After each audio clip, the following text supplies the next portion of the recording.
This is a lot of technology for me. Actually, your microphone sounds pretty good. I'm actually going to make mine a little hotter. Mm. Yeah, I might have had the parallax effect.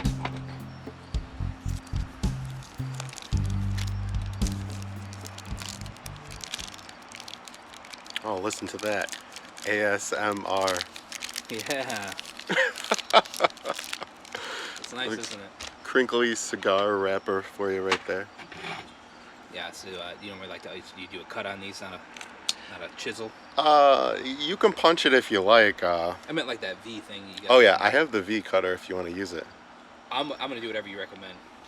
I've not had one of these. It seems like a standard stogie, right? Yeah. So Yeah. the slicer's fine. This one just will give you the V cutter will give you a heavier draw. No, I'm good then. Yeah. I kind of thought the V cut would be a slightly smaller draw. Yeah, it's like it increases the surface area, you know, and you can do a double Makes V cut. sense. Yeah. So it's like, I don't know, geometry. Geometry's fun.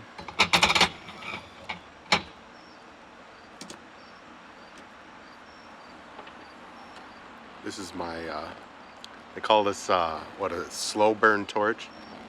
Oh, they call it a soft burn. That's what they call it. It looks like a cheap lighter you would buy at the gas station and turn it into a crack smoking device. Mm. Like 100%. It's not really like, the hard torch is 1,000 times more effective. That's what I'm about to go for. It's just the novelty of the giant flame. The one difference between the hard torch and the soft torch is the TSA will let you bring the soft torch on an airplane, whereas they're supposed to confiscate that torch. That's very true. Yeah. My uncle, we took a trip with my mom's side of the family down to St. Pete's Beach, Florida, because one of my uncles lived there. And my Uncle John bought a really nice torch lighter, and they took it from him at TSA. Damn, and these are like fancy Z-car lighters, so they take those like, yeah, I would be quite upset. They told him if it didn't have gas in it that he could take it in. But it's like, what are you going to do? Like sit here and do this for an hour? Yeah. Which I still think is bullshit. They were just trying to be nice, I think. Mm-hmm. They have like a discharge tool too, but yeah, if you're at the airport, like, you ain't gonna be doing that. No, not at all. Yeah, I got this lighter for my last birthday as a birthday present to myself, the soft torch, and yeah, I got it because they were like in South America, cigar smokers use the soft torch. No one uses the hard torch, and that's where they make like Nicaragua, all those countries. Like that's where they make most of the cigars I smoke come out of Nicaragua. So it's like, yeah, I'll try the lighter that was intended. So what would be the reason? Like, yeah, I mean like the reason like if you're gonna use like smoke a pipe, the soft torch will work upside down, whereas like the hard torch will not. Yeah, I hear you.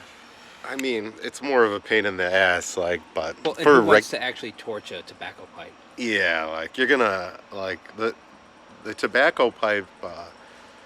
A lot of them are made out of like fancy wood, so you don't want to like hit it with like 1,000-degree flame and like mess it up. No, it makes perfect sense. For sure. So, we can start with that initial conversation we have not yet had is, I don't remember the last time I've seen you. Yeah, I don't really remember either.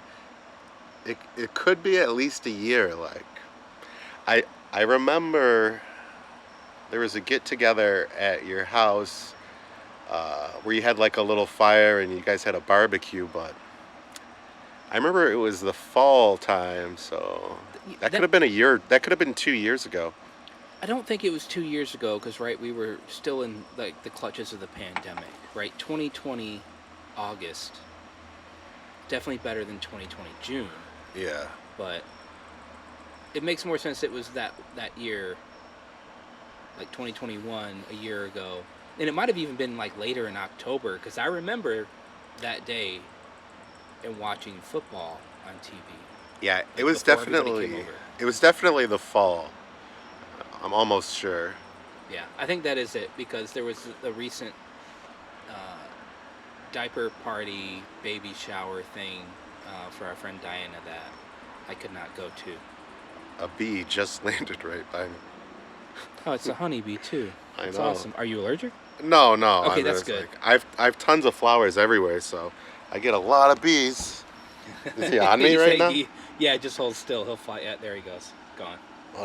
Unbelievable. Well, you could get good at those jokes. Mm. You got a lot of practice in. So. Unbelievable. But What, you were at a bar in, was that Austin or Dallas? yeah, it was in Rainey Street in Austin. In Austin, they have like two big college party zones. You have Rainey Street, and you have, I believe the other one is 6th Street. Yeah, 6th Street is like really wild. It reminded me of like Bourbon Street in New Orleans, like just a lot of crazy bars. It's not like Detroit wild, but like Party Town wild. Yeah, like, I don't know. It was like if there was like it was like Bourbon Street with a college vibe. I don't know. It was strange. I've never been in New Yeah. Orleans, so I don't have any frame of reference for Bourbon Street other than some of my friends and family that have been there, when they've come back to Michigan from New Orleans, have said, like, I don't know what I'm supposed to eat anymore.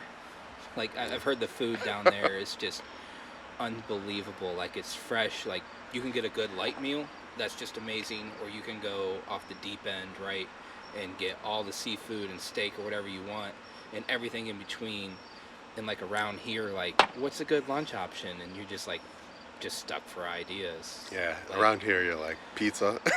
yeah, like there's really nothing in, like, I mean, I feel like I'm selling Michigan short there. Like, there's a lot of good things in Michigan, but like in terms for lunch, like, I don't think there's much going on. I would say our peak food is like Middle Eastern, maybe. I don't know, or at least like because of the huge Middle Eastern population in Yep. Metro Detroit. That's legit, but you got to be like in Dearborn or like Inkster or North Inkster, where there's some really good stuff. I was in Cleveland in June and ate at the best Middle Eastern restaurant I've ever been to, and that blew me away. Like, in Cleveland, of all places. And not to shit on cities, because Detroit's so easy to shit on. Yeah, But like, Cleveland doesn't have the best reputation of being like a place foodie to go. destination. Yeah, but that was exquisite. Yeah, yeah. I liked New Orleans. They had the oyster happy hours and stuff. Like, you know, oysters around here like $3-4 a shell. Like, there were places where like 50 cents each for oysters. Like, yeah, it was crazy. I just can't remember the name of that one bar, but it was in the like the university district, you know. Right on. Yeah. Yeah. Sounds right. Like, Yeah. again, not been there. Mhm. And I remember just before Hurricane Katrina, I had an opportunity to go to New Orleans with a girlfriend at the time, and I totally didn't want to go. Like, we weren't even 21, so it might not have been that fun. Yeah. But like, Hurricane Katrina came in like a few months later, and I thought, like, I squandered my one opportunity to go to New Orleans. You're like, Because I was young, like 20 years old, you think like, oh, they're in, 12 feet of water, they'll never rebuild the city. Like, they're going to rebuild the city. There's so much money to be made. Of course they're going to spend the money to rebuild it. But, like, going forward in the future, I mean, who knows? Like, the way everything is now, just people freaking out and being crazy about stuff. You don't know. But I felt like I would never have the chance to go back. And now that I say that out loud, I think I should make it a priority. Like, go to NOLA, right, and do it up. A good friend of mine actually has family down there who they own a rental property, so I could probably maybe even get a decent deal. yeah, like I would say New Orleans and Las Vegas are like my two favorite like party cities. And now like I guess the third now would be like I like Key West also. Key West is pretty awesome. Is it? Key West reminds me of like a tropical version of Ann Arbor. It's pretty awesome. That sounds so right to me. I was in Key West at the ripe young age of 15, and the small streets, the open air type of shop vibe. Looking back, it did seem kind of like Ann Arbor. Yeah, the hippies. Yeah, hippies in a strong like LGBTQ community, which is always fun to be around. That was the first time I ever seen a parade full of nudists. Oh. And yeah. I mean, I only got to see it for about 90 seconds before my mom was like, "We're leaving." She's like, "That's it. No more Key West for you." No, we just left that street. Yeah. We went somewhere else. But no, it's interesting. Like past travels, being young, like you don't really appreciate things. Being an adult obviously is more fun, but it also comes with the stress of planning and paying for everything. Oh yeah. Right. The finances.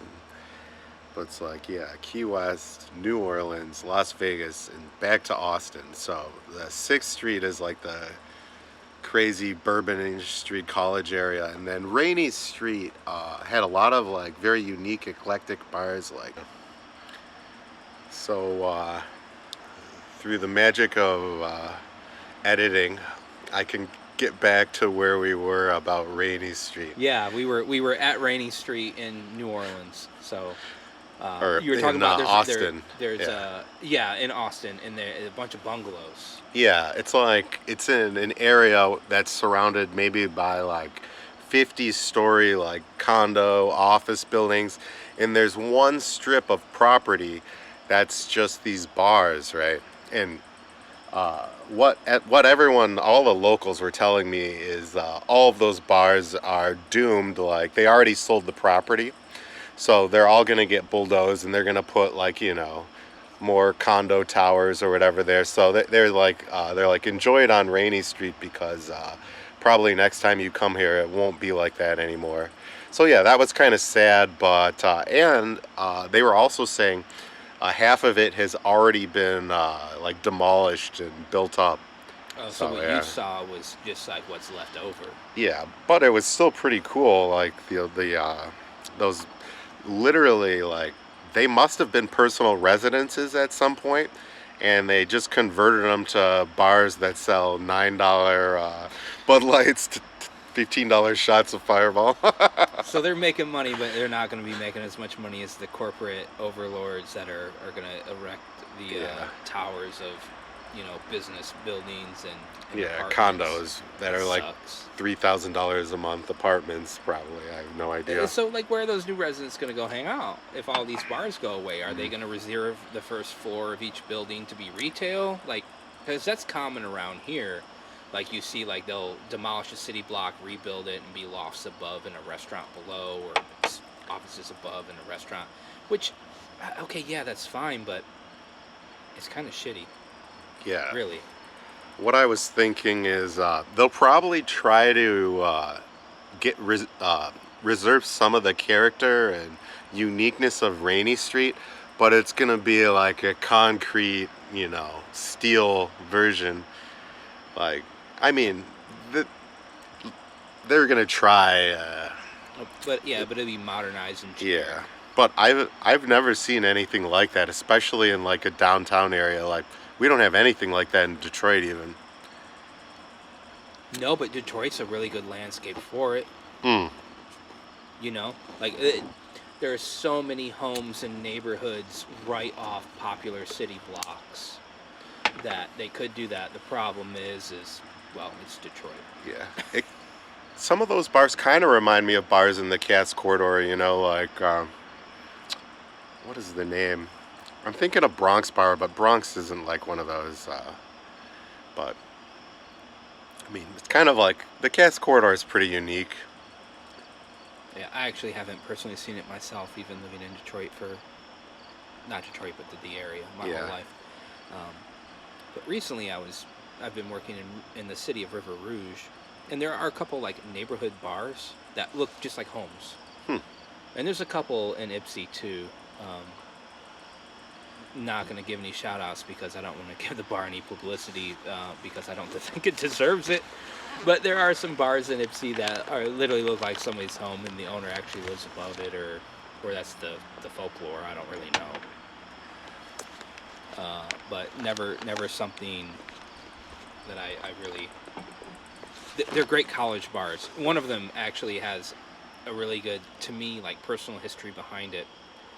It's a bar that, like, literally at the stroke of 1 a.m. becomes the hookup central of Ipsy.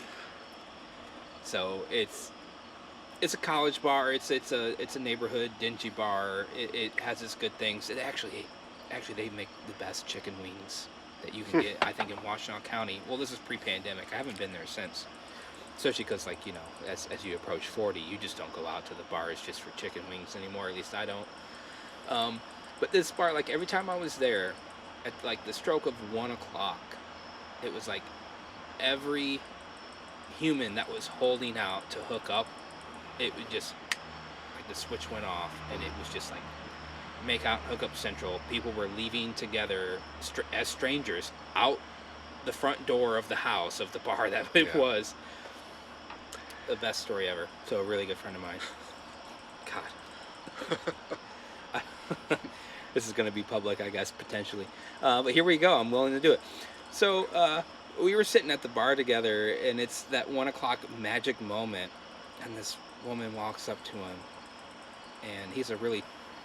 I'm going to leave that out. He's an attractive individual for particular features of his body, not his penis, just who he is. And she walked right up to the bar, sat next to his stool near him, put her foot up on the bar, hoisted her dress, and started smacking her pussy. Right there. Like, this bar, like, that was the reputation it had when I was a patron back in 2005-ish, 2006. Well, there goes our PG-13 rating. You can clip it out if you want, but it's a story I don't tell too often. I gotta call that guy. I actually haven't seen him in a very long time. He's a really close friend of mine.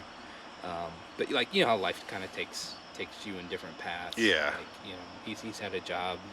You know, he mostly works at night and that type of stuff. And I tend to work like the 7 to 3 shift, like in 7 a.m. to 3 p.m. And it's just what happens. You know, you get older. But all through high school, we were really good friends. It's what it is. You know, you can't control life. You just gotta enjoy the ride. Yep. I was looking for the hard torch, and I was like, this is in my pocket the whole time. I might need it. What? I like that click sound. ASMR. So one of my tracks that I recently produced for my friend Rob, it was called Walking Through Fire. And I had an old Zippo, and we wanted to, like, hear the cling of the Zippo and then the light of the flame, and I had 0 lighter fluid. I could still go back and add it, but we've already released it, so I don't know if I actually want to go back and edit an old song. Like, maybe, you know, in Fantasyland, a record company wants us to, like, re-record stuff and, you know, advertise us, sure, but, like, that's Fantasyland. Like, the way modern music is, if you're not one of the super ultra attractive looking people making really poppy and crappy music, you're not going to get a record label gig because there's no money in music anymore. So it is what it is. And, you know, with how the studio's produced over the last few years, we were making really crappy quality stuff, and literally, like, the last 6 months, just like the learning curve has kind of settled out. So I feel better about it. So every new recording will hopefully be better, but it is what it is. I don't want to go back and retouch up stuff. I want to move forward. Keep moving forward and making new stuff. Yeah, I didn't believe you about these microphones at first, but with headphones, and I'm like, oh, how much better can this be than my Yeti X Pro? I mean, this thing is extremely sensitive. Just listen to that. This is the soft torch again. I feel like I could just make a YouTube video of just opening it, lighting it, closing it, ASMR, soft torch audio. ASMR is super popular too, and also like the investment up front is not staggering. Yeah, Like I said, a few $100. It's And not. then if you find them used, like I got mine, less than yeah. Yeah, it's like I legit am want to look into getting this, like replacing my setup now. Yeah, and not to be an ad, but you know, if they want to sponsor Alan's channel, Audio Technica, like Yeah, just they're meant for average users, your everyday person. They're great. this video will get at least 15 views, at least. Yes. Yes. 15. I'm looking at the count. I'm breaking the fourth wall just for 15 views. Here we go. That's amazing. We are smoking the Pappy Van Winkle. It's a cigar produced by Drew Estate. I don't remember the exact name, so well, there goes that product placement. It's the Tradition. Oh, the Tradition. There you go. Yeah, I still got the mid one. Oh yeah, it's less of a degen cigar smoker. I'm just ripping this thing down. It's actually good. First cigar I've had in since my road trip. Yeah. Oh no, not the road trip. I had a cigar at my brother's house recently, but it was just like one of those Javas. Yeah. These are okay. Like I have some other cigars for later that I'm excited to get into, but I don't know what it is, but it seems like every cigar I actually like really enjoy, because I'll just buy some random ones, not know what I'm doing. It seems like I really like the Drew Estate brand. yeah, me too. Like, it's not really price driven. It's because like when I walk into any cigar store and walk in the humidor, it's like a deer in headlights. There's a couple go-tos I like, so I always grab those, and it's always one wild card. And sometimes that wild card's a dud. Other times I really like it. When I really like it, it always ends up being Drew Estate. Yeah. Can't explain it. The Liga Privada line and the Undercrown line by Drew Estate are amazing cigars. Like, they're great. Yeah, At that price the level. Undercrown is a big draw for me. Oh yeah, Undercrown is great. And the Undercrown is it's called the Undercrown because it's the Undercrown to the Liga Privada. Yeah. So I'm not actually like familiar with what they're meaning by the term undercrown. Yeah. Like underrated, or is it? Like if the Liga Privada is the king, these are under the crown. So it's the second. Yeah. Whoever's second in charge over after But the king. apparently attainable, right? Yeah, attainable, like still within reach. Yeah. It's like I remember being a kid, like back in the day, like Budweiser used to have like some select premium brews that they no longer make because maybe they realize people buy Budweiser just because they just want to drink Budweiser, right? Like if you want to drink something fancy, like, and even Michelob used to be a brand that, like, as a kid, I always saw commercials for it and thought, like, oh, that's what fancy people drink is Michelob. When I make it big time, I'm gonna get myself a Michelob. Yeah. So, but, you know, nowadays with the craft brew industry, it's completely different. Completely. Which in its own right is, like, I turned 21 just before the craft brew industry exploded, so I got to experience and ride the wave. And the wave is coming down, and for legitimate reason. Like, it's still really great beer. You can find really great beer, but it's such a gamble. Like, if you don't get to go to a bar and try a flight of beers, you can go to a store and spend $15, $20 on a six-pack, drink one, be like, well, Yeah. I just wasted $20. Yeah, and it's not even that. Some of those beers are like $3, $4, $5, $6 a can. It's like a 4-pack for $24. Yep. And half the time, I think it's just like they think of some like really wacky name, like Zombie Banana Killer or something like that, and they get some fancy, crazy art in there.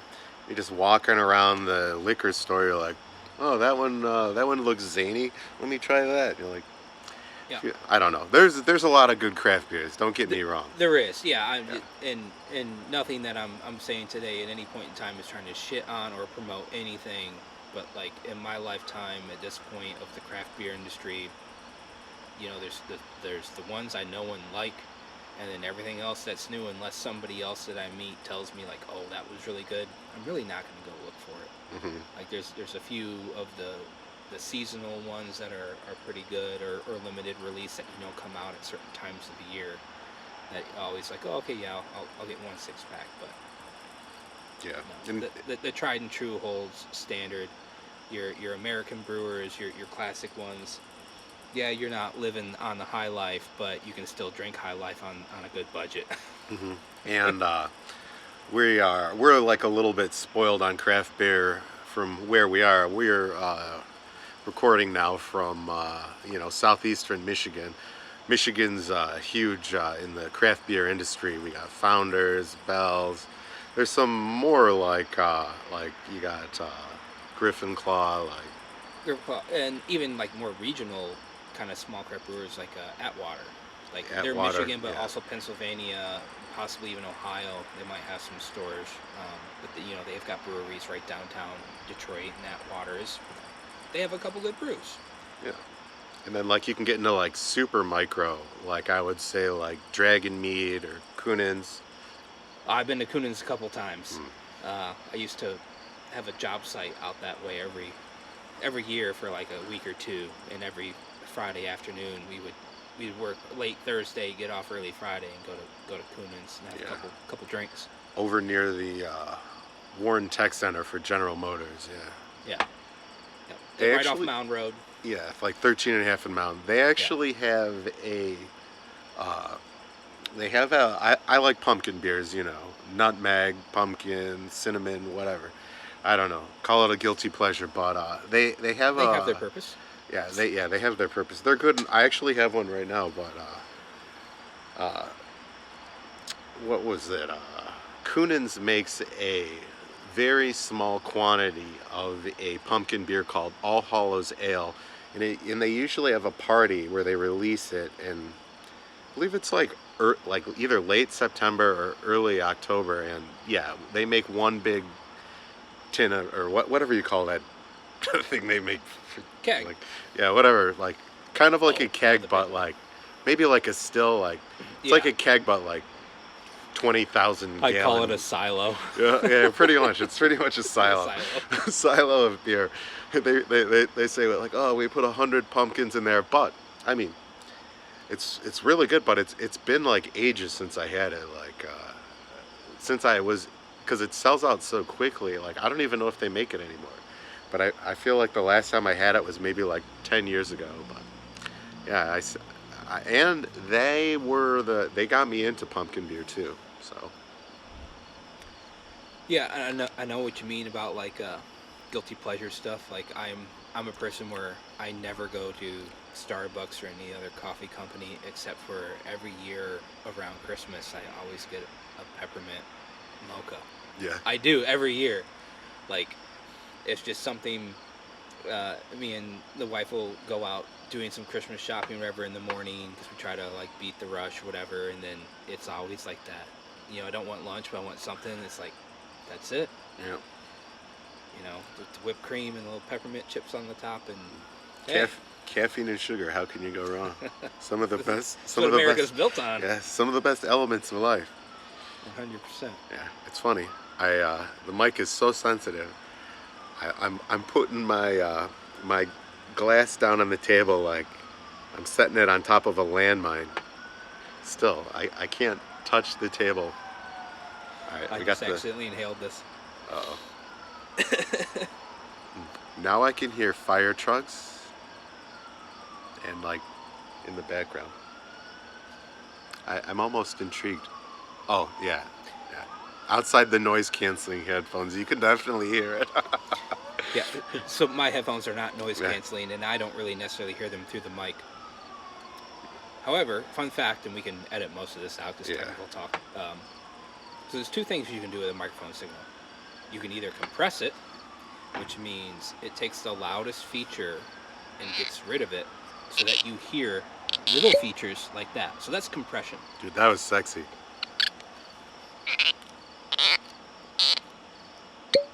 Man, I am getting one of these microphones and I'm making an ASMR channel. This is unbelievable. Do it. Do it. So yeah, so you have two options. You have compression that gets rid of the loud stuff, and then you have expansion, which does the opposite.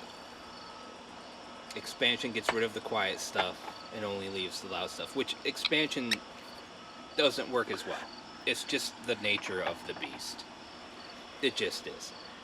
At least that's my experience. And while I've been, running the studio for a couple years, I am not an expert. Like, I'm still not quite ready to even sell any of my services to another human being or potential artist. But I'm getting close to that.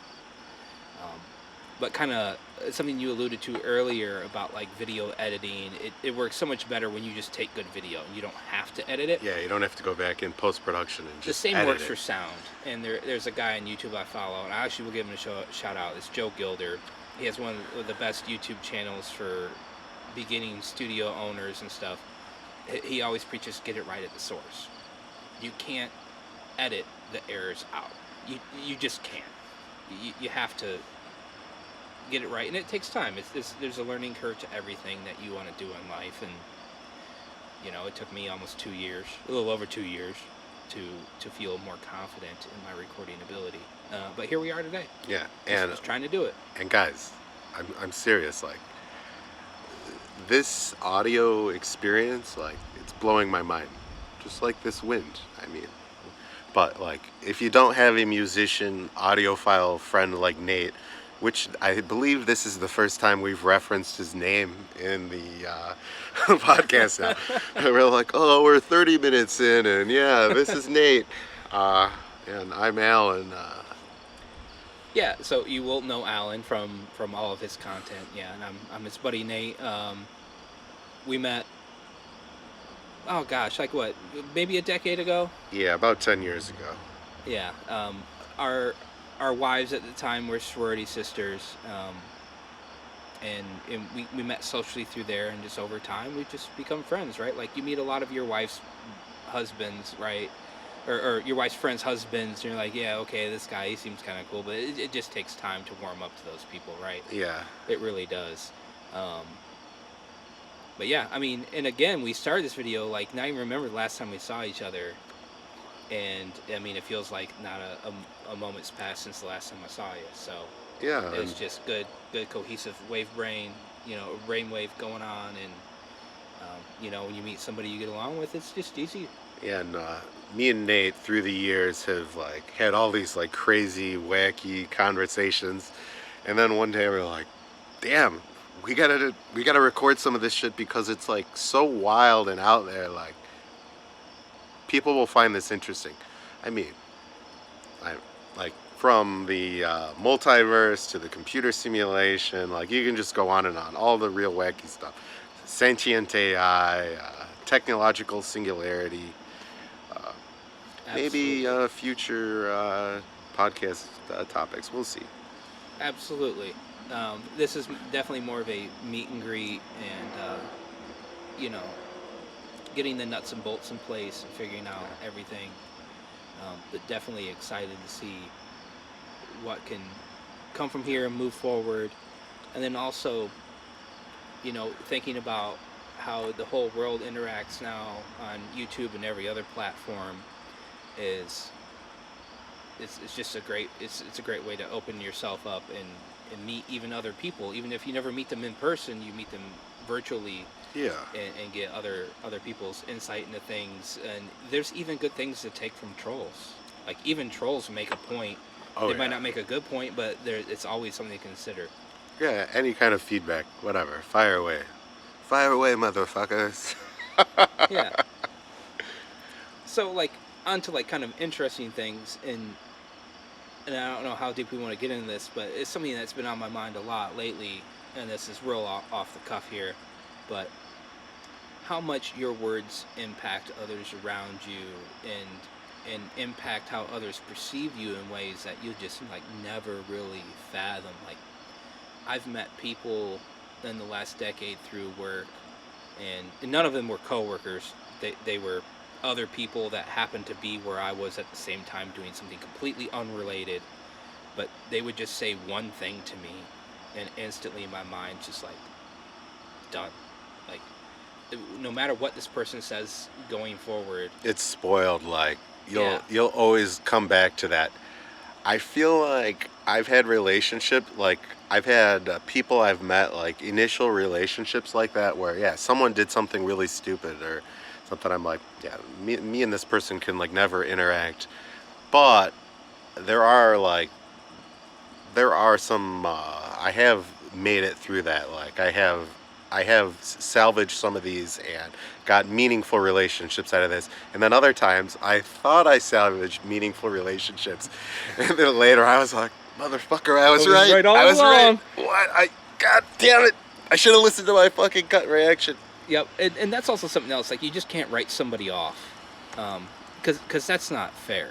Especially, because and these weren't like just like social interactions at bars where someone's been drinking and might be feeling, the drink a bit and just having a good time. This is like you're working, and this person is behaving in a way like, and while they're not in my job, they're nearby. It's like I just can't believe this person's doing that. Like. This is unbelievable. And they come over and try to stop us from working. It's like, no, this person is just toxic. Like you just feel that energy right off the bat. Yeah, a lot of negativity. A lot negativity is And usually big time tell. yep. And this all started from like talking about how you can learn from trolls, because like what that person probably wanted more than anything was just to get under my skin. But I had been through that so many times, and I'm with other people, and I'm actually kind of like kind of leading them through it all, and they're worried about that person. I said, don't worry about that guy. He can do whatever he wants. We got our own spot. We're doing our own job, and they can do or say whatever they want. And if you have any worries, you tell me about it. Then I'll talk to the right people. You don't need to worry about that guy. He's none of your business. And then just run with it, right? You just can't let them. And sometimes those people, like you see them like a couple days later, and they were just having a bad day, but they took it out on me, and it's like, well, I'm still not going to do you any favors. I'm not going to do anything intentional to hamper you or stop you like you did me, but you'll never get a favor out of me. Yeah, that'll never happen. Oh, I just need to borrow your hammer. Well, there's a hammer at Home Depot. Go buy it. I feel like historically, people that interact with other people with negativity, like they're hampering themselves so badly that like they're just not going to get as far as somebody who uses positivity to get themselves, like good luck promoting yourself with negativity. I mean, it might work in certain situations, but in almost all situations, good luck. Yeah, you can certainly try to intimidate people and get your way, and I think that's what is likely that person's MO of that's funny, we use almost the same word. That's like, oh man, there's a ladybug, a legit ladybug. It's not one of those Japanese orange beetles. There's a legit ladybug on the microphone. The insects love the light positive back energy. Oh yeah, in the podcast. Yeah. They feed off it. But yeah, that's just it. And you got to learn from those people, not just let them hurt you. They feed off the positive energy, and they also feed off aphids. True fact, kids. As somebody who's a scientist, I feel like I should know what an aphid is, but I don't. Please explain. An aphid is a small insect that they suck the juice out of plants. They're real small, like maybe like a millimeter or less. They're little green bugs. They're a pest. So the reason why they introduced Japanese beetles, or not Japanese beetles, but whatever, the ladybugs. Name for them, yeah, whatever sort of ladybugs, they would use them to control aphids as a natural pesticide, basically, so you wouldn't have to, like an organic pesticide. Yeah, right? Instead of chemicals, sure. Yeah, so they would eat all the aphids off. But what happened was the ladybugs themselves became a pest and started overwhelming the areas around the agricultural. Like, all right, I went to Michigan State University. Big agricultural. Yeah, that's how they found it. Yep. Yeah, school. So I was living in the dorms, and like you'd go in and there'd be like hundreds of ladybugs like up on the windows and stuff because they were using them as a organic control or whatnot for aphids and other pests. I mean, a little science fact for you there. Absolutely. Yeah. That's great. Actually, I went to U of M Dearborn, and my last couple of years there, they hired a professor who specialized in spiders. Oh. So she built a big lab in one of the basements of the buildings, and she had dozens and dozens of spiders. And she was actually really cool. Man, I wish I remembered her name, because she was actually... I met a lot of professors at U of M Dearborn, which a lot of people give U of M Dearborn crap because they're not Ann Arbor. But you get so much more attention from professors. You can learn so much more. You can walk in their lab almost any time that it's open, and they will just welcome you in and show you stuff. Anyways, one day, I don't know if it was like other staff or just a freak error, but her door was left unlocked to the lab, and somehow all the cages were opened.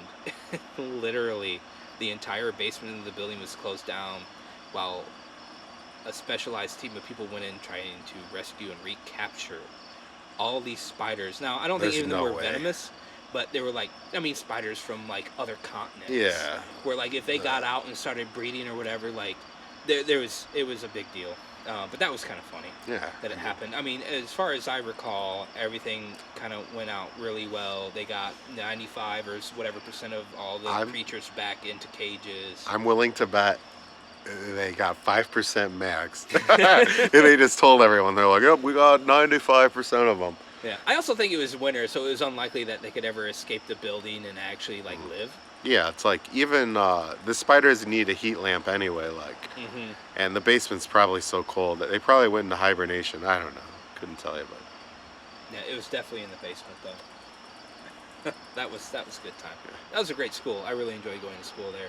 I don't know what it's like now. You know, I can't speak. I've been out of there for almost 15 years, so I really can't speak to that, but. I mean, I really enjoyed that school, and I give it props. That ladybug is still on Nate's mic. Just hanging out. I mean, can I grab the other camera and try to like catch it on video?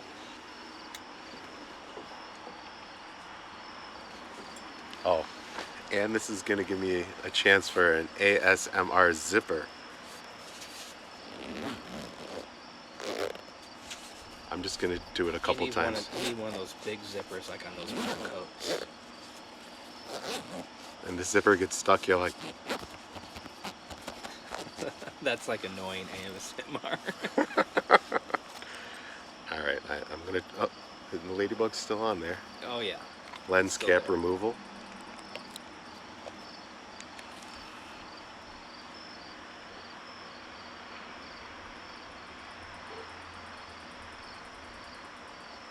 Should I photobomb it? Like I'm trying to pretend like I know how to use my camera, but I just took a picture.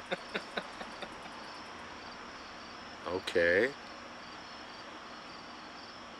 Well, I actually think this is probably a good time maybe to take a short break. We're approaching the 45-minute mark. Oh, nice. Where my ribbon will stop, but I can extend it later. But we'll take a break here. Break number 2. Oh, look at that. All right, here's some more ASMR for you. Yeah, again, I don't know what that means. I don't know, some sort of acronym of some sort. Audio something. People loving ear stuff. Yeah. Gives you tingles, goosebumps. Oh, slower, I guess.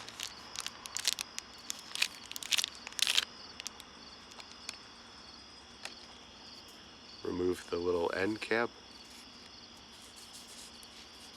Damn, those mics are sensitive. Seriously. If you have a audiophile friend, musician, like, this technology is mind-blowing to me. I don't want to ruin your parade. These are the AT2020s. They make AT2021 and they make AT5050. It only gets better from here. Alright, where's that cutter? Oh, now we get to do a cutting on the ASMR.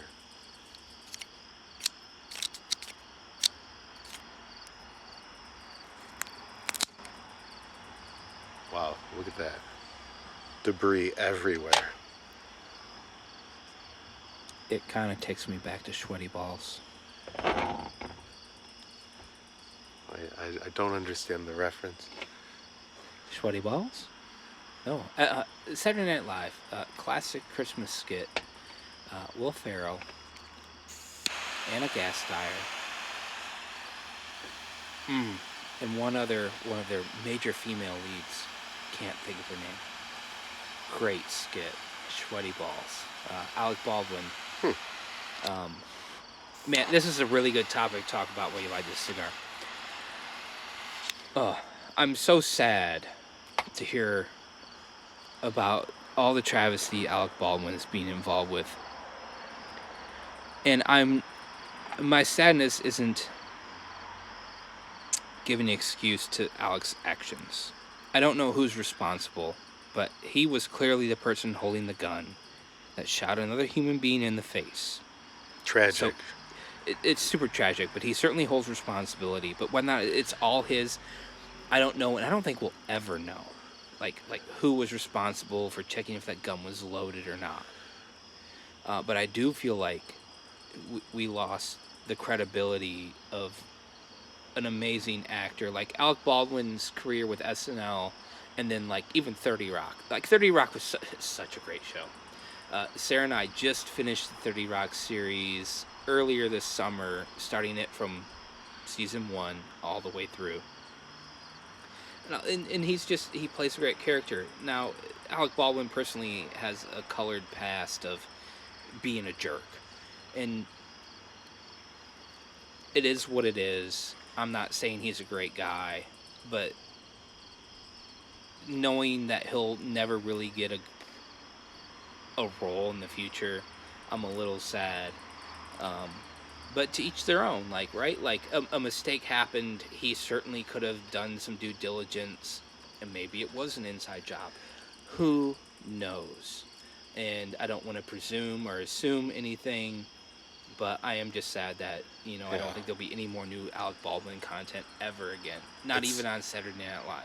It's like, it's not like just a mistake. It's like a catastrophic mistake. It's like as bad as it can get. Like, calling it a mistake is even like kind of short-sighted. Yeah. It's a tragedy. No, it's for real a tragedy. Like I enjoyed his work too. It's real sad actually. Yeah, because you're right. That's probably it for him. I mean, it's kind of like it kind of like reminds me of like Mel Gibson, but I feel like this is worse. Yeah. It is worse because like Mel Gibson was just known to like hate certain demographics of people, right?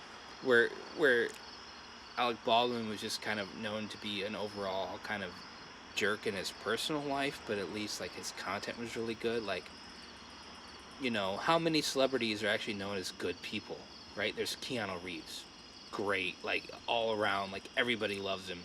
But like, and I'm not the most knowledgeable of celebrities' habits, but like, based on what I see on common TV and other radio commentary, like most celebrities are kind of douchebags, right? So if they're all douchebags, why not support Alec Baldwin? Except for in this case, it's like you just don't know, like you don't know, and Hollywood's gonna step away from him, and rightfully so.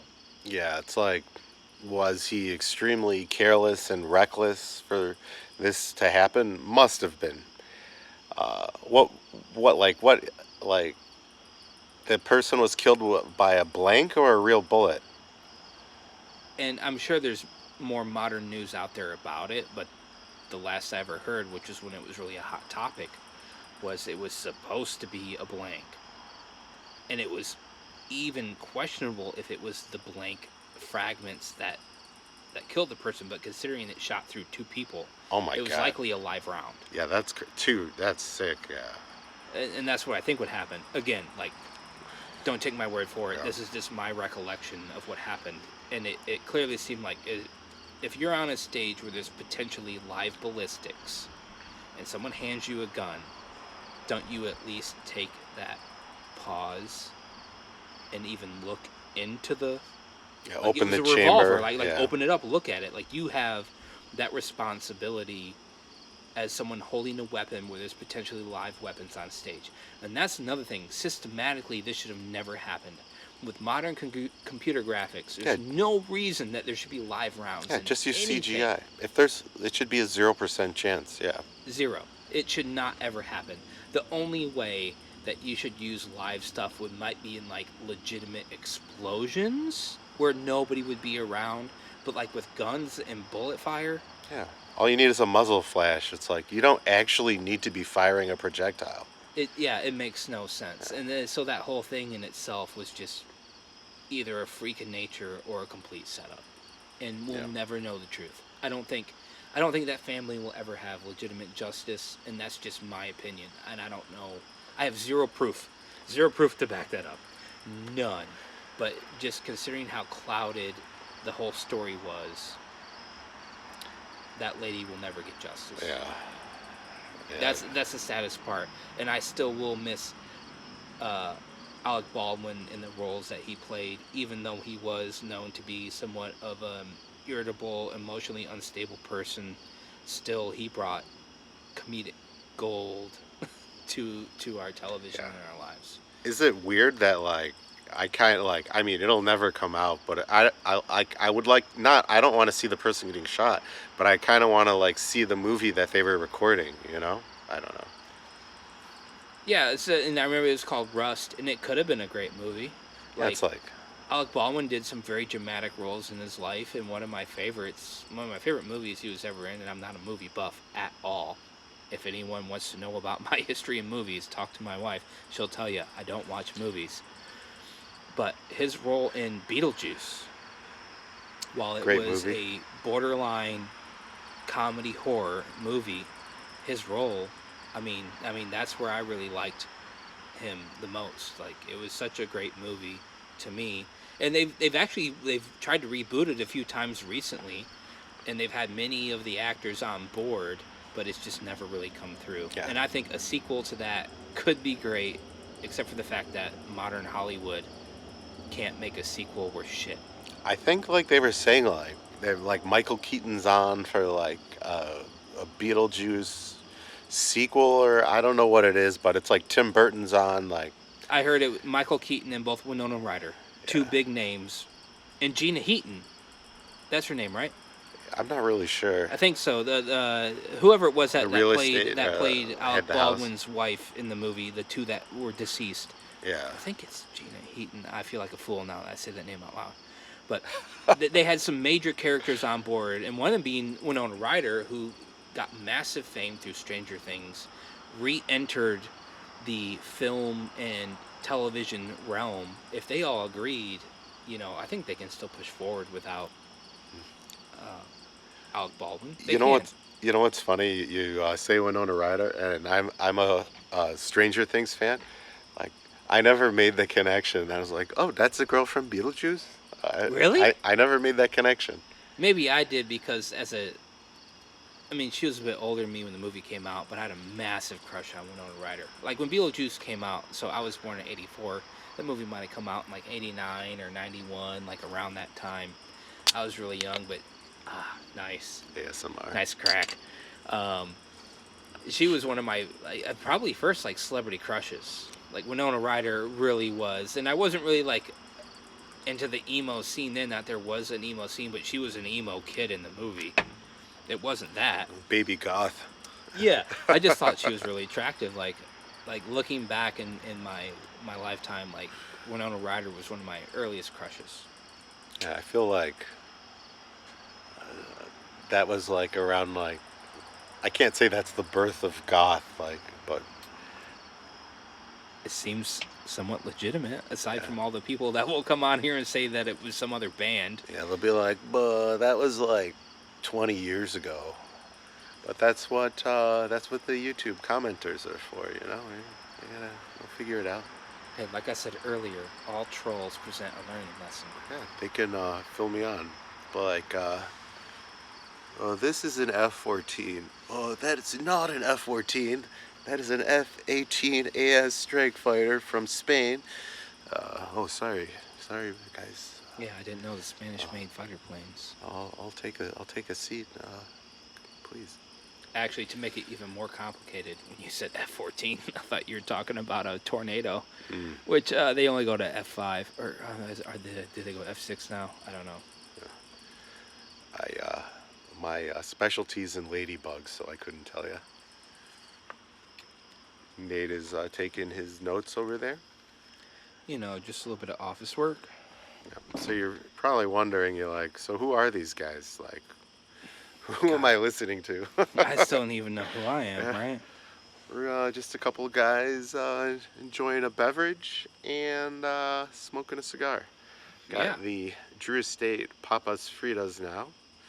And hate all you want, but I have my Bud Light Lime. Not a fan favorite, apparently, but hey, cheers. Interesting enough, and I'll get on to the introduction real soon. One time I had a bunch of Bud Light and a bunch of limes. So I poured a Bud Light in a glass, and I literally squeezed a half a lime into it. Not near as limey as a Bud Light Lime. Yeah. It wasn't terrible. But anyways, it was not a Bud Light Lime. So anyways, thank you, Alan, for setting up the introduction process now that we're nearing the end of potentially one of one podcast or one of several. A series of hundreds of podcasts. Many. And we'll moving on. Yeah, so my name's Nate Jesse. I was born and raised in Ypsilanti and went to several schools there, and since then went to U of M Dearborn and studied environmental sciences, and have worked in the environmental field, about 15 years now. Approaching 40 years old, been married for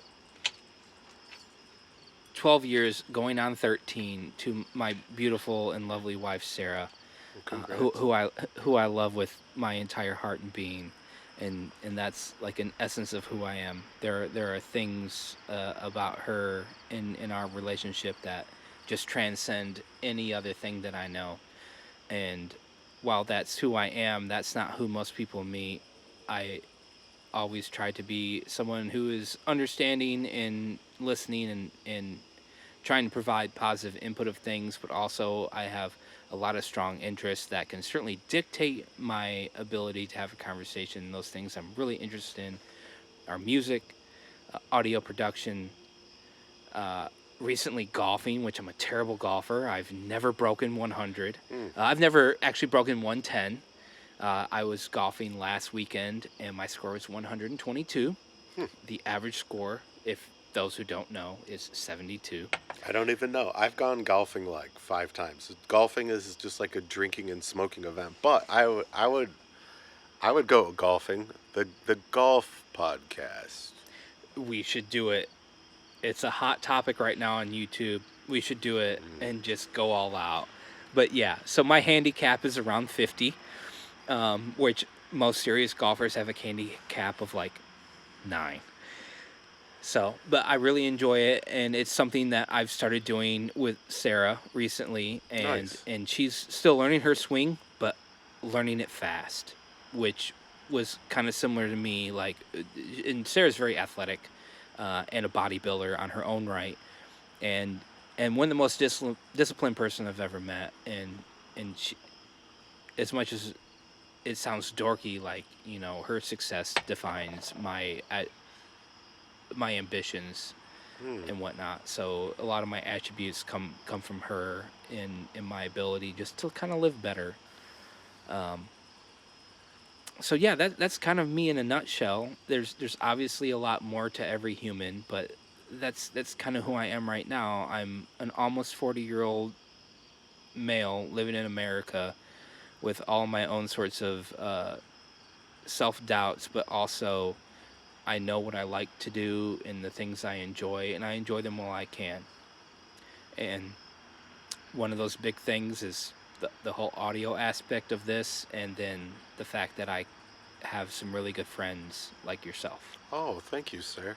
Yeah. Oh, what a So nice speaking of compliment. that, Alan, the people might know you better than me. They know you as the guy that gambles, the guy that does everything that they may want to do but can't, and that's how I kind of feel of you, but not completely. I hope that doesn't put you in a corner, and if it does, feel free to explain your way out of it. Yeah. I'm like the same way. I'm like the worst at job interviews, and I see this as like a job interview. They're like, so tell me about yourself. And I'm Yeah. like, "Ay." And I just sit there quietly, like in the interview, like looking around the room. I'm like, better think of something clever. Well, yeah, I lived in Michigan the majority of my life. Grew up southeastern Michigan.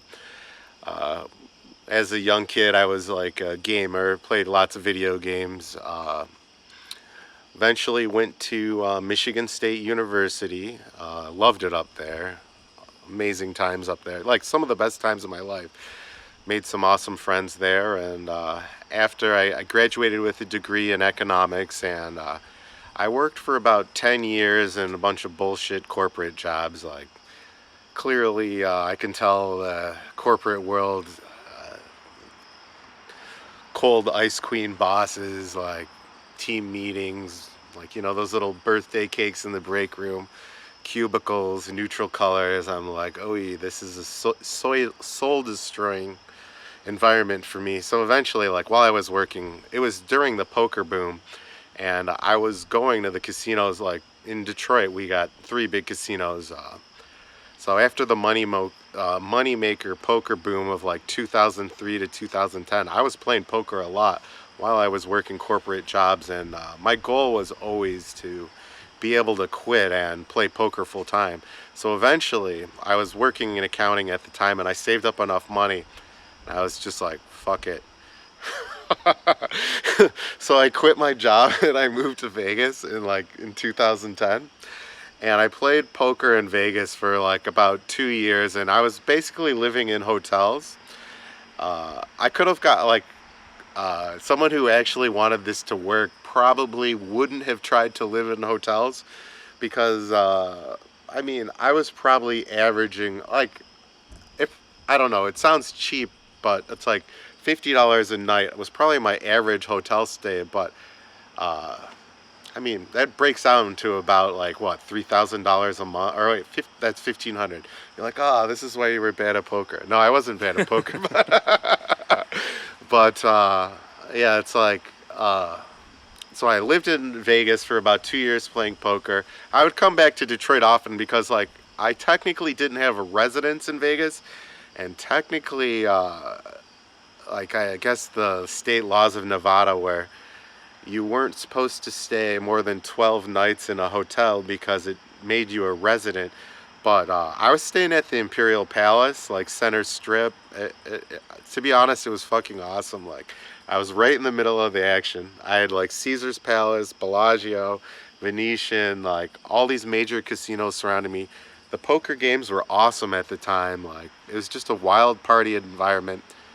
I remember my longest stay was 44 nights at the Imperial Palace, and man, I made it 30. Like one time, I made it 30 days in a row where I paid like at least 8 hours of poker a day. Like, I just loved it. It was awesome. But eventually, like, the room rates started going up. I started getting worse comps. Like, a lot of the time, I was managing to get some of these rooms comped, but the rates were going up. It was getting ridiculous. So yeah, I just moved back to Michigan and got back into a bunch of bullshit corporate jobs again. And eventually, yeah, I met my wife at the time, and shit went down. And So this is actually really interesting, and part of this I didn't even know. And if you go back to previous episodes earlier in this one, you realize that I've known Alan for about a decade now. And I never knew how you actually got into poker, but I did know that at one point in time you're a professional poker player. So to me, that actually is a very interesting story about, like, you went for it. Like, you saw something you wanted to do and went for it. And I have a smaller version of that, being in different bands and playing guitar and being on stage. There's one point in time, there was one particular year the band I was in was on stage. Of 52 weekends, we were on stage over Damn. 120 times. Sick. You know, That's a so lot of like shows. like kind of like going for it like you did, except I didn't have to move out on my own, and I was still living in my parents' basement, so I didn't have to worry about money because we were getting no money. I mean, at the end of most days, the bar would give us here's your $52 for playing tonight, and my bar tab would be $70. Yeah, I was about to say it's like But those situations where you're like the bar's paying you, like there is no way we're not spending all of that money at the bar. yeah, so I guess that's something else, and I didn't mean to like step on your introduction, but this is something I never knew about you, and I've known you for over a decade. Oh, thanks. And I mean, it's definitely an admirable quality for somebody to step out on the limb and go for something they wanted Yeah. at that level of risk. Yeah, definitely. Like financial it's risk pretty wild. was real. Yeah, it's definitely like before I did it, like months before, I'd be like at the bar with my friends, and I'd be explaining it to them, and I was like, I'm pretty young, like even if it doesn't work out, I can say I took the chance, and if I don't take this chance later in life, I'll probably regret it. I was a single guy. I didn't have any real responsibilities, nothing holding me back to Michigan. I didn't have a girlfriend. I didn't have a kid. Like I had a job, but it wasn't anything great. So it's like, I just took the chance, and I was like, basically, fuck it, let's try this. And honestly, it was one of my most amazing experiences of my life. Like, it was super unique. I met all sorts of really cool people. A lot of those people I still talk to today. So it's like, yeah, I have like a category of friends I call my like poker friends that I met while I was playing poker in Vegas. And yeah, I made all sorts of cool like relationships, and super unique. Like, not everyone can just be like, take that kind of risk and just be like, let's go do it. Like, let's drop Absolutely. everything and just like cast sure. off, not look back. And I knew there was a pretty good chance it wouldn't work out, but I took the chance anyway, and it's still like it wasn't too bad. I made a lot of amazing experiences, shit I'll never forget, wild parties, like amazing friends, like, so yeah, I don't regret that at all. Absolutely, and probably you have, compared to you and me, the best poker face on the deck. 'Cause I Oh, can't say the room, but I have zero poker face. wow. I played a lot of like, garage poker, and when I got dealt a good hand, everybody knew it because I was smiling ear to ear. Yeah. I cannot control my face at all. I feel like I started like that. It's just like you kind of get used to it after a while. Yeah, you're not surprised about a good hand because statistically they come every so often, Yeah, right? over the standard deviation, everyone gets dealt the same cards over an infinite trial of hands. So it's like we're all gonna get the same hands. It's just the short run that we're worried about. Yeah. But Absolutely right. It's the short odds because yeah, you're only going to be at the table for a couple hours. You're not going to be there for a lifetime. So the amount of good hands you're going to see are going to be few and far between. You're going to get a lot of twos and sevens and fewer aces and aces, right? yeah. Sometimes like 2 hours, I would be like, I'm kind of a degenerate. So it's like I was probably averaging like 8 hours at the table. And here's one sick story. This is during the moneymaker boom. It's got to be between 2003 and 2005. So I'm still living in Detroit. I'm playing at the Detroit casinos. I believe it was Greektown. I was working at one of the banks at the time in the corporate legal research, whatever. So I got out of work on Friday night. I got my paycheck. I went to the casino after work in my work clothes. I played. Of course. I played through Friday night, and then it gets to Saturday morning. I played all the way through Saturday night, and then I played all the way to Sunday night, and then like I believe I went home to shower before going to work, like on Monday morning. But it was the longest I ever played, and like right now, yeah, I'm like 41 now, but like I could not get it now. It's like 8, 12 hours in. I'm like very tired. Just mentally, poker is draining. Like, but in my young 20s, like I could agree. do it. I could do it in my young 20s. Like it was like you got like waves of tiredness. Like after a while, you get tired. You get very tired, very very tired. Then you break through it and you get your second wins, Yeah. and then you're energized for like another 8-10 hours, and then it happens again, and then you go through that same phase, and then you're energized again, and then Yeah, eventually I'm sure you in crash. your 20s, I mean, you eat a little bit of food, have a Mountain Dew or a Some coffee, coffee, and yeah. you're back at it. Yeah, you can't do it like, and I didn't used No, to I would drink never while I even do play. it now. Yeah, yeah. Like now I feel like drinking a little, like 2, 3, 5 drinks loosens me up so I can make bets, like bluffs that I need to make. Give me Where a it's like, for sure. where it's like if I'm stone cold sober, I probably need to make those plays to be like game theory optimal or whatever the kids are calling it these days. But it's like it's a lot more natural when you got a little bit of an alcohol buzz in. You can't try to do that when you're on the end of a 24-hour poker bender. No. But Yeah. Well, that's interesting. The only way I can equate to that is I played a lot of pool tournaments, and I mean, in the grand scheme of pool, if anyone out there is watching that knows about the actual pool industry, I was at best a B player. But I won some tournaments. But like you were saying, Alan, like it's the longevity. Like a tournament can take sometimes only 3 hours. Oh, that was great. But other times the tournament can be 5 hours, and you don't start till 7 o'clock in the evening after you've worked a full day. And I've lost many tournaments because of late night and just the long-term impacts of, yeah, I wasn't drunk, but I was having, a beer every hour and a half, and by midnight, like, not even drunk, just like, I just can't focus on this shot. Yeah. There's just no way. yeah, poker. I would say the main aspect of poker out of everything. It's not about reads. It's not about a poker face. It's not about the math. I mean, the math is a little bit, but it's about discipline. Like, you have to be a very disciplined poker player. You have to fold like 90% of hands. You have to like, know the odds 100%. Yeah. I Yeah. can never win with this hand. Yeah. It doesn't matter what you think about that other player. It's just, this is not a hand that statistically wins. Yeah. I'm out. It's about discipline. Like, you should only be playing the good hands, and occasionally you can, occasionally you're going to get into a spot where you're wasn't running it at Doyle Brunson that won the one of the biggest jackpots on 2s and 10s? Yeah, it's like, And that's such an anomaly.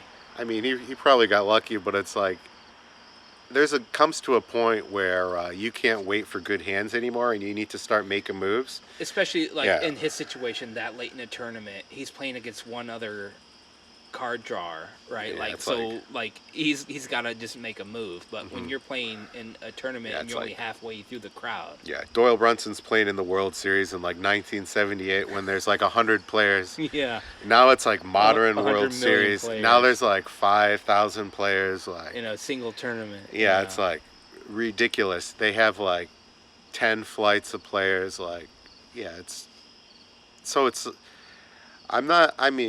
it probably was easier to win a tournament back when there was only 100 people, but it's like still like Doyle Brunson is still a fucking legend. Like, don't get me wrong. I read Super System 2. Like, when I used to play poker in Vegas, like he has this little motorized scooter. Doyle Brunson is still around. I don't know if he still plays live. It's been like I know he's still alive, and I'm pretty sure they're making a movie about him because it's like his life story is like amazing. Like he played college basketball. Like what? Yeah, he used to play poker in Texas with Armorello Slim back in the day. Like, but this same legend, like when I was playing like 2-5 at the Bellagio, he's playing in games like $100,000 buy-in. He rides around in this motorized scooter. And I remember one time I had my chips. I was making my way to my suit. He just like zooms through the poker room and like runs over my foot with my scooter. And I don't even realize what's happening until I look and I see that like big ass cowboy hat and this guy in this scooter. And I was like, that's motherfucking Doyle fucking Brunson. Like, literally you feel top privileged level to have legend. your foot run over by Yeah, him. top level legend. Like, yeah, Yeah, usually in like the poker world, yeah, I don't know. yeah. Aside from the old cowboys of the West, like, there's no name other than Doyle Brunson. Yeah, it's like back in the day we'd play like in the Bellagio poker. Bellagio poker room was my favorite poker room. It's like back in the day when I was playing poker, 2010 to 2012. I used to play 2-5 with Andrew Nemi, who like just recently signed like a WPT tour like thing as like a representative for the WPT. Andrew Nemi, he went to Michigan State, same years I did.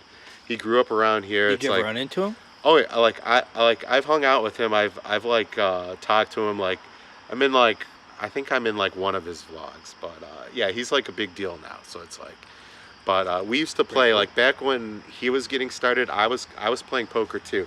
Obviously, he made it big time. But yeah, he's an amazing fucking guy. Like, yeah, one of the That's coolest awesome. personalities in poker. And he just signed this deal with like the World Poker Tour. It's like he's an amazing ambassador for poker. Like, he's like super charismatic, like amazing for poker. Like, to get new players in, he's just great for the game. Him and Brad Owen, like, yeah, great guys. Yeah, and I played with them back in the day. But No, that's great. Like, it's, you see poker on TV, and you don't see the people that rub shoulders with them, and like, you went for it, and you didn't have the success they did, but it certainly didn't treat you bad. yeah. You're still financially sound today.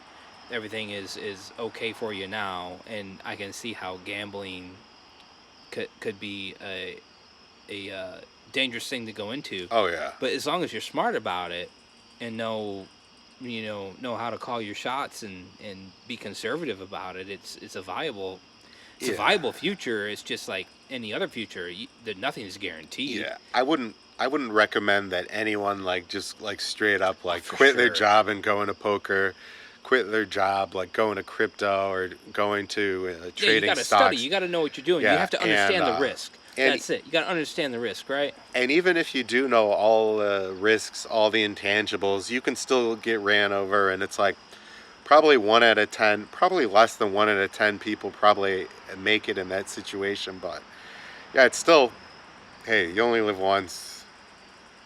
And If like that's you your said, like, you passion- went for it when you were young. I was you young. had zero Like, responsibility. yeah, I could come back. I knew if I failed, I could rebuild. I could go back in, start a new career, Yeah, go back into the rebuild corporate myself, machine. come back like a phoenix reborn, Yeah. But I mean, corporate's not my favorite, and obviously I'm trying to get into something new now. But yeah, it's like, Well, I mean, it really ties back to my music career. Like I said, I'd done so many gigs over a certain period of time, and we had, crappy managers try to sign our band to a lame contract that really ultimately they wanted us to pay them. And it's like, well, that's not how a contract should work, right? Like, sounds good for the manager. yeah, and so we never did it. But I did lose sleep over a few nights because of it, thinking like, well, what if we're missing an opportunity? And I'm so glad that my bandmates are older than me, because they realized like, we're not paying a manager shit. They're gonna make commission, and clearly we weren't drawing crowds that could do that. Yeah. So you're saying you're looking for a manager? Well, I was when I was in a band. I'm not in a band no more. I still make music all the time, but the chances of me forming a band and walking on stage, I mean, it's a dream. I would like to at one point in my lifetime, but not right now. I'm sure we'll actually use Nate's music for the intro and the outro of this podcast, so seems highly likely. Good spot, yeah. I appreciate that as well. He's got good shit too, seriously. I appreciate that. I'm not fucking around. I Yeah, like it's it. and it's, I alluded to it earlier. My first couple years in trying to record music wasn't easy. Like when I acquired all the gear, I thought it would just be a cakewalk, and then I realized it's so much harder than anyone realizes.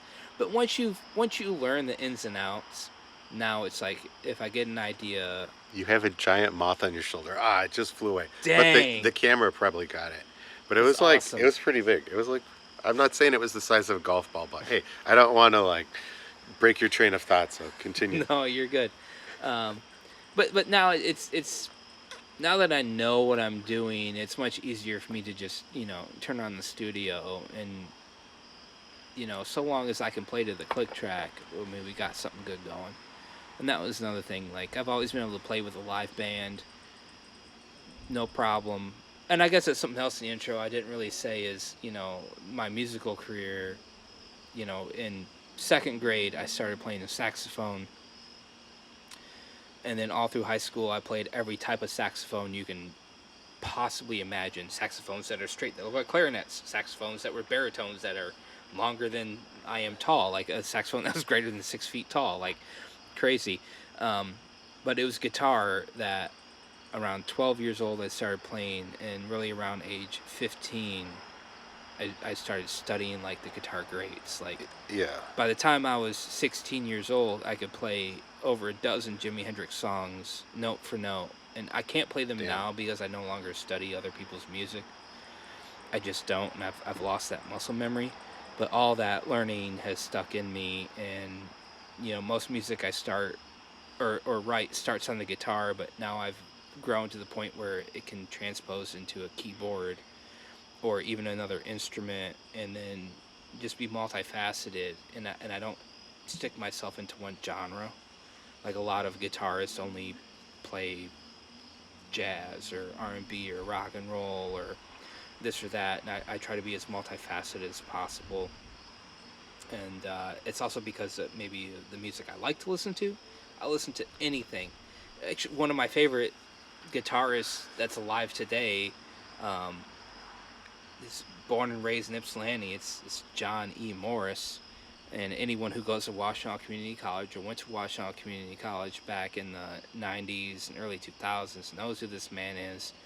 And his dad even predates him in Washtenaw Community College's history, and they're just amazing individuals, all in the jazz family.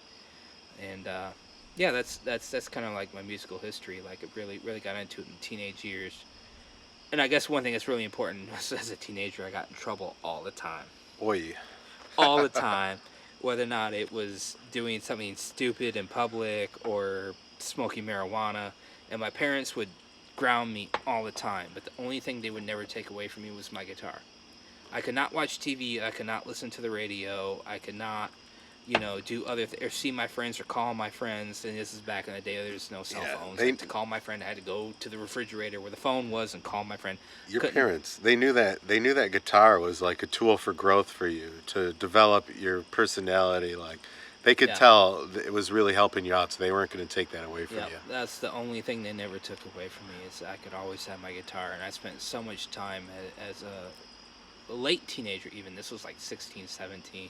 And by the time I was 18, they knew that I had learned enough, and I was okay to be on in a similarity, like my own decisions. I was a big video game nerd when I was a kid, so I always was I was playing StarCraft. That was the game I was through high school. I believe I mean in my senior year I had 35 unexcused absences. And, damn. 32 was the cutoff. Like, you weren't supposed to graduate if you got 32 unexcused absences. You were donezo. I don't know how I managed to graduate, but I still ended up getting I pulled a couple of strings. I still got into Michigan State, but it's I used to play StarCraft, and this was back in the day. This was before broadband. This was on a 56K modem. So it's someone picks up the phone to make a call. We had 2 lines, so it's two phone lines. So one was kind of a designated line for the modem, but people would still pick up the other line, and I'd be in a game, in a ladder game. At one point I was rated ranked 13th in North America on StarCraft. It was only it was at the beginning of the season, but I mean, it was a big deal if you knew what StarCraft was back then. That was a really big fucking deal. But anyway, I remember one game, it's you hear you're in the game and you hear hello, hello, hello, and you're God, you're hang up the phone. And even at that point, you still know it's a solid minute and a half before you could even get a chance to be online. You're pretty much, once that happens, you're done. Yeah, you're done. But it's my parents, maybe maybe not at that point, but before then, like this was like go back to when I'm like 10, 12 years old. I built my own like 486, 586 computer. This was when a computer was running off like Intel 486 processor. The computer had like 10 megabytes of RAM. I remember I upgraded the computer to 100 megabytes of RAM, and I believe I paid like each 10 megabyte. I remember I had to put all these like you could like they were 10 megabyte sims of RAM. I put like I feel like I spent like at that time like I had to like cut the grass like to make this money to buy this RAM for this 486 computer. I remember buying like $100 worth of RAM, and it was like my entire life savings to like slightly boost the performance of this computer. Yeah. But like I was like huge into computers and always playing this, and what my mom would do like to try to like punish me or ground me is she used to steal the power cord from the PC, so I couldn't like get it. Slick. And then I was like I got clever, and I was like I'd borrow like a power cord from my friend's computer, and then she would take the keyboard, and I was like, motherfucker. Like, so she was like disassembling my computer to prevent me from just like fucking gaming like I hear 12 hours a typing. day. Do I hear typing? Yeah, and it was like this like giant beige tower that was bigger than I was. Like, welcome to the early 90s. Very unique time. I have fond memories of that time of the internet, not with gaming, but with the ASL chat rooms, or not ASL, AOL. Yeah, America Online, your screen names, away messages. Remember, it's like when I was in college, I had a what was that like super basic AT&T phone. It was singular at the time, but it's like it was T9. The only game it had on it was Worm. Like, Oh, yeah, I know what like, you're exactly talking about. My girlfriend at the time, who was a couple years older than me, she had one of those phones. and that was my friend. That was like I didn't even get this phone till like I was like a senior in college basically. So it's like all through college, it was still like you meet a girl, you write her number on like a napkin or something like. So like kids these days, like they don't understand how easy they have it. They're just like on Tinder, Snapchat. I don't like. It's so easy for them. Like they just get the girl's snap. Like whatever. Back in the day, it's like you get a napkin. You go to the bar. You meet a girl. Oh, we hit it off. Then you gotta build up some nerve. Mainly, the alcohol helps you. You get her number, and then that's the easy part. And then the next day, you gotta call them. A few days later, like. Yeah, not even next day, right? Yeah. I was extremely shy back then. Like, I was wild as fuck at Michigan State. Like, craziest party school ever. Wild parties, but it's like, still, I would like have to call these girls like on like a phone. It's like you're imagining it's like the one where it's like bring, bring, but it's like, hello, is Stacy there? Dude, that's it. Yeah, and then she'd be like, hello.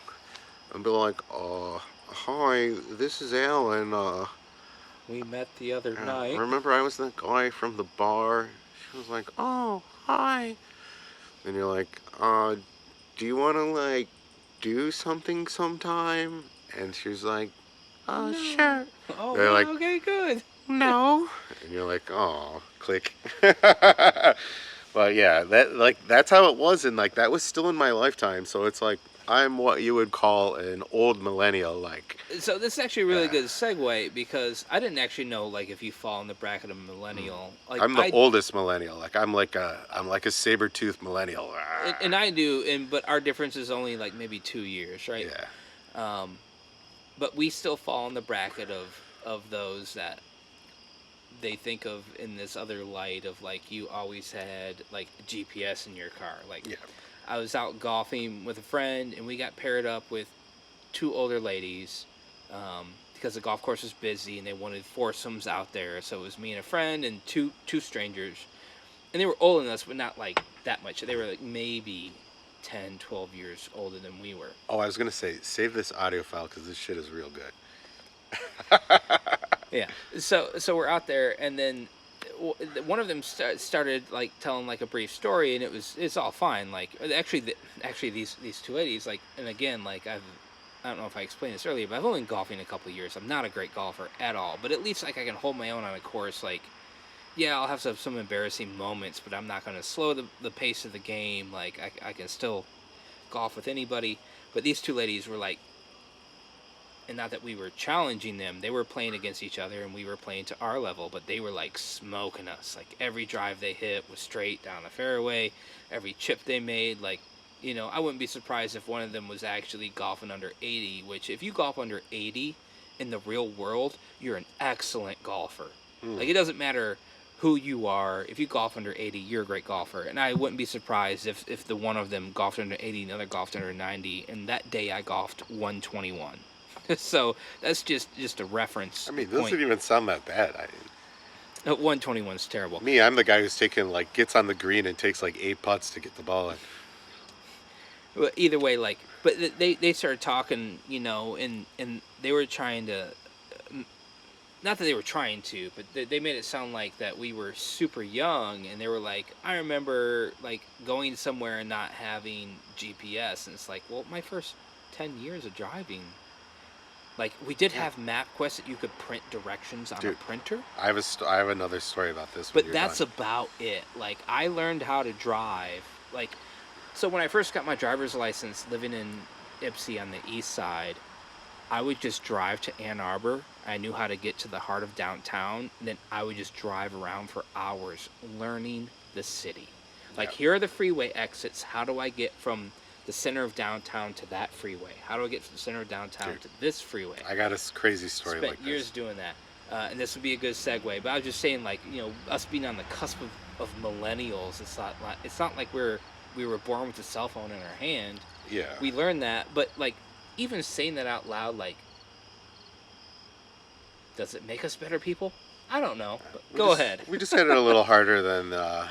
Not as easy as a lot of people make it out. These Gen Z kids, they got. I'm not saying they got it easy. I mean, they got their own world problems to live with. They got COVID. The housing market is fucked. I don't know. There's a lot of problems, but it's like, I remember. This is years after college. I had a friend. All right, so to put things in reference, the iPhone 3G came out in the year 2008. So that was the first smartphone. So before then, I mean, even the iPhone 3G in 2008 was like cutting fucking razor bleeding edge fucking technology, like amazing phone. For sure. Before then, like, you got your T9, like, you got your Motorola that you can like literally hit with the sledgehammer. Like, that phone is like indestructible. But it's like, before then, it's like, so I have a friend who is going to law school in DC at George Washington U.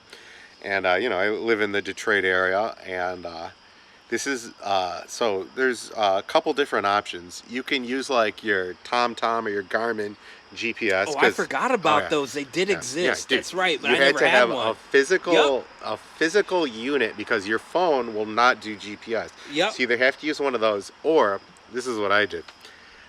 So we still have the internet in the early 2000s. So don't get us wrong. There was still there was internet, and there was still you could still have cyber sex. And it was.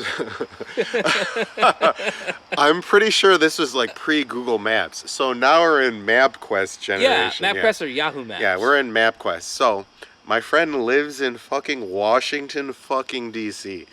Yeah, like I printed out 8 pages of fucking directions on a fucking dot matrix printer, basically. Every turn. So it's like, and I stapled it together at 8 pages, and I drove from Detroit to Washington DC, fucking 1,000 miles, 10 hours. It's maybe not, it's like 800 miles, but it's like, if you miss your turns, if you fuck up, like, it doesn't, there's no autocorrect. If an exit is closed or there's a detour, you're just fucked. Like, you have to like wing it. Like, so it's like, you're going through your directions, like, you got your like printout, you're driving, like, I'm not saying it's not halfway across the country, but it's a good third. And, it's a solid 10-hour drive, I think, to get to DC. 10-hour drive? It's 8 hours. Oh, it's 10 hours for sure. Drive. Yeah, I drove there like, I drove there like 5 Yeah, I times drove at to least, Philly yeah. recently, and it was about 8 hours. Yeah. So you're going to from you're going Detroit, past it's that. like to Manhattan or DC, it's about 10 hours. Yeah, for so sure. It's a long drive. I made it there using these paper directions, and as I was very well prepared, I also had a set of directions to drive back. So I had another fucking stapled dot matrix freaking MapQuest things. It's got a URL on the top of there. I used the same directions to get back. It's a miracle. But I did run into like, yeah, it was tough, man. I mean, all sorts of mischief. Yeah, we got a pandemic. Man, there's a lot. We all things considered, the MapQuest. I feel like life was like a lot fucking easier back then. It's funny. I don't know. I don't know. That's a really interesting segue, and we should pick that up on the next one. All right. Well, guys, you made it to the end of our first podcast. It was a good one. I mean, I felt like, as we first said, we couldn't even remember the last time we got together, and I really enjoyed the time.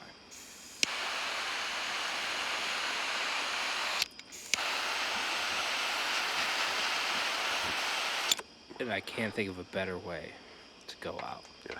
And this, I'm just gonna say this. This was our best podcast yet. You can't beat the pilot. Yeah, it's the best one so far. But yeah, like I'm glad you guys know a little about us now. I don't want the podcast to be like entirely just about me and Nate, but I hope you guys can learn from our perspectives, our experiences in life, and our stories. And yeah, we'll give you some stories. We'll get some interesting topics. Like we'll keep this fresh. And now Nate Jenner, like he lives pretty far, like about an hour away from me, but he's got a new career now, so he's gonna be more local. So we can try to put one of these out, like, you know, once or twice a month. Hopefully like twice. Once a month seems like way too long, but I mean, we recorded like over 2 hours in the pilot so far, so realistically I could clip this into a couple. But yeah, like I'm really happy and excited about this. Like I feel like this could be something. But hey, It was certainly a great time for me, and I echo that sentiment. We'll try to get together more often, and as you guys know, there's always delay in things, but we're certainly trying to keep it moving. And I agree 100%. Like this went smoothly, and everything was. We just want to. You're gonna have to edit this like real back to when I started talking, because this is what I really wanted to say. It's coming up right here in 1, 2, 3, 4.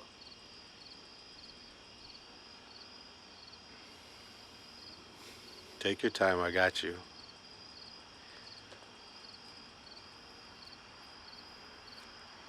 We appreciate you guys listening, and what we really want to know is what you think about it all, and what you think you would want to hear in future podcasts and future episodes, because it's all about you guys and how we tie into your life, because essentially we're just two dudes living on this planet trying to do our thing, and we want to replicate what you guys do. Not replicate, but just relate to you guys, and take our experiences and just put it out there for you.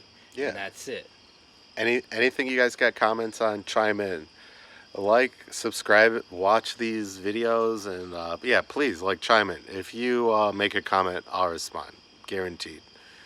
Yeah, let us know. It's been a blast for us. We want it to be a blast for you. This is what it's all about. Like, screw the major corporations and the TV and the bullshit they make. Like, let's just form our own little community here together. Yeah, us. Fuck that corporate bullshit.